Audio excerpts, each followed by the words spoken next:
Here are some of my favorite tools for nail art. The first is a sponge. I love this. It helps with the ombre technique. Some people use a brush. I prefer to use a sponge. It's very simple, fun, and easy, and it creates great soft looks.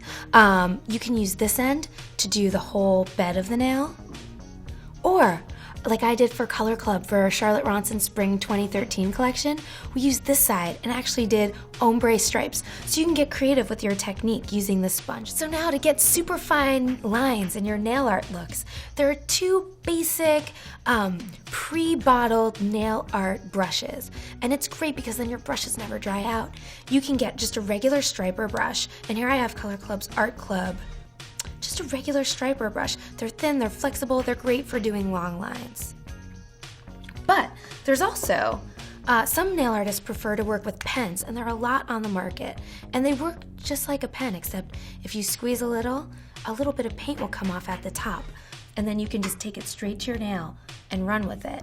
So those are two ways that you can get pre-bottled nail art ready to go. But if you're like me and you like to go a little bit deeper, you have a set of brushes. These are some of my favorite brushes. You can get, this is the Orly Detailer. Sephora makes a great one too. And then I have these from a beauty supply store that I love. And basically this gives you a little variation in the length of your brush, because as you can tell from the striper, it's long and it's thin, which is great if you're doing long lines. But if you want to do small details, you may just get caught up in it wobbling. So to have the control of a shorter brush is really fantastic. So it just keeps your options open. And then the next thing, and this is, I always say, is the best $10 you can ever spend if you want to be a nail artist, is to pick up dotters. They sell them at beauty supply stores, you can get them online. They come in all different dot shapes and sizes. And basically, every culture that's ever existed on the earth has drawn a circle, but it's one of the most difficult things to paint. So this just helps give you a perfect circle every time. You just paint the polish on the end till it has a bead, dab it on the nail, and you have a perfect polka dot. You can use it for all kinds of things, like hearts or anything with a rounded edge. Super useful.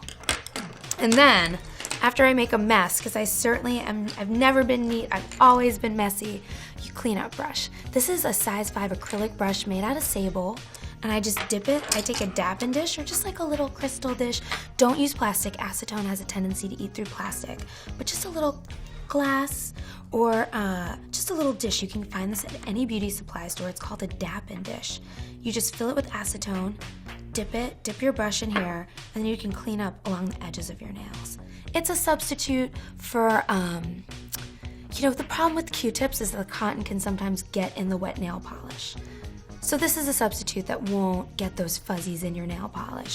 But they also have pointed Q-tips, which are super easy to use, and that's also a great alternative.